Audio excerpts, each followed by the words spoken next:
Even the most experienced climbers know that on the world's deadliest peaks, skill alone can never guarantee triumph.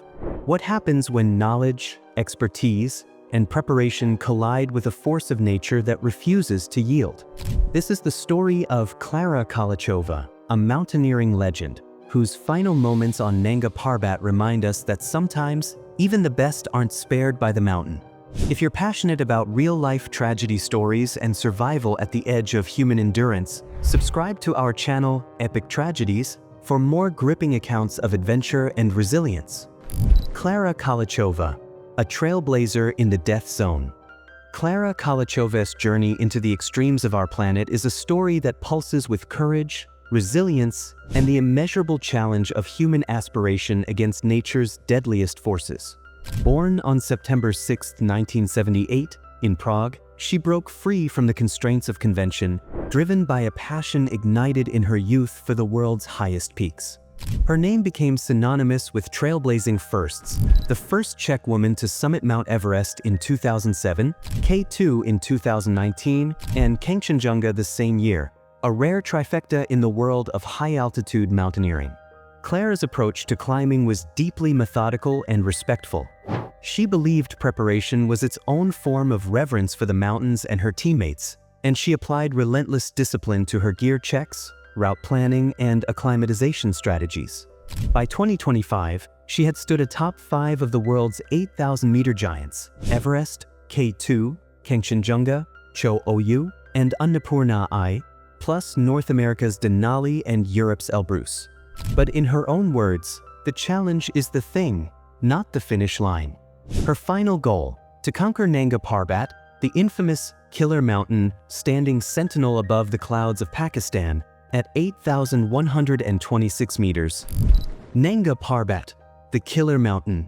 Nanga Parbat, the 9th highest mountain in the world, is ringed by glaciers, cliffs, and an aura of tragedy. Its feared nickname, the Killer Mountain, is no mere legend. More than 100 climbers and porters have perished on its slopes since its first European expeditions in the 19th century. Over a third of those who tried were lost before the first ascent in 1953, and its daunting Rupel face, a sheer 4,600-meter wall, remains one of the world's most challenging vertical climbs. Severe weather, crevasse-laced glaciers, avalanches, and rockfall make survival an open question, turning summit attempts into tests of not only skill, but soul. Klara was no stranger to these dangers. She first attempted Nanga Parbat in the summer of 2024, retreating with her team at Camp 2 due to dangerous snow conditions and avalanches. She wrote afterwards, "The naked mountain stripped me to the bone. But I'll be back." Her resolve sharpened, she returned in June 2025, with her husband, a 5-member international climbing team, and Nepali Sherpa guides, joining a multinational expedition organized by 7 summit treks. The 2025 expedition. In the summer of 2025, Klara Kolouchova set her sights on one of the world's most formidable challenges, an ascent of Nanga Parbat. This wasn't just another peak for the trailblazing Czech mountaineer. It was a test of everything she'd learned from a lifetime navigating the razor's edge between ambition and prudence. Known for her meticulous preparation and respect for the mountains, Klara approached the expedition with disciplined rigor. She and her multinational team, which included skilled Sherpas and seasoned climbers from several countries, began weeks ahead of the summit window, committing to a methodical progression through safer acclimatization. Gear checks were thorough, route plans were constantly reviewed, and every member understood the stakes. On a mountain like Nanga Parbat, even the smallest error could be fatal. Camp logistics, food stocks, weather analysis, and communication plans consumed their daily routines at base camp, nestled below the mountain's imposing Rupel face. Klara's leadership was evident in her focus on mental preparation as much as physical, imparting calm, resolve, and mutual trust. She often reminded her team, the true goal is not the summit, but to come home safely together. Despite the pressure of the mountain's reputation and its notorious death zone, Klara's resolve and pragmatic approach set the expedition's tone. Their purpose was clear: to respect the mountain, to support one another, and to remember that genuine achievement lies not just in standing atop the world, but in surviving its harshest lessons. When experience fails. By late June, a brutal season of storms battered the Karakorum. Windows for ascent were few and unpredictable. On July 2, 2025, a sliver of calm emerged in the forecasts, and Klára's team seized their chance for a summit bid. The climb from Camp 3 to Camp 4 was a harrowing gauntlet. Howling winds, deep snow, and menacing cornices lined the way.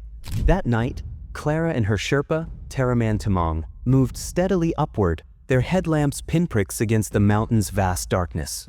Despite exhaustion and the telltale signs of altitude sickness, headaches, fatigue, and a dangerous loss of appetite, she pressed forward with cautious determination.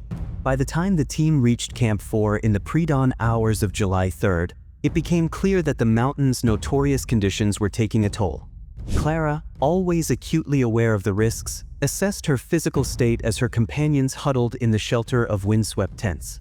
The decision before her was agonizing: continue toward the summit and risk advancing symptoms, or turn around and accept defeat. Displaying the humility and grace that set her apart in the climbing world, Klára chose, with Teraman, to retreat. This act of self-restraint was emblematic of her mountaineering philosophy, knowing that living to climb another day is sometimes the greatest victory.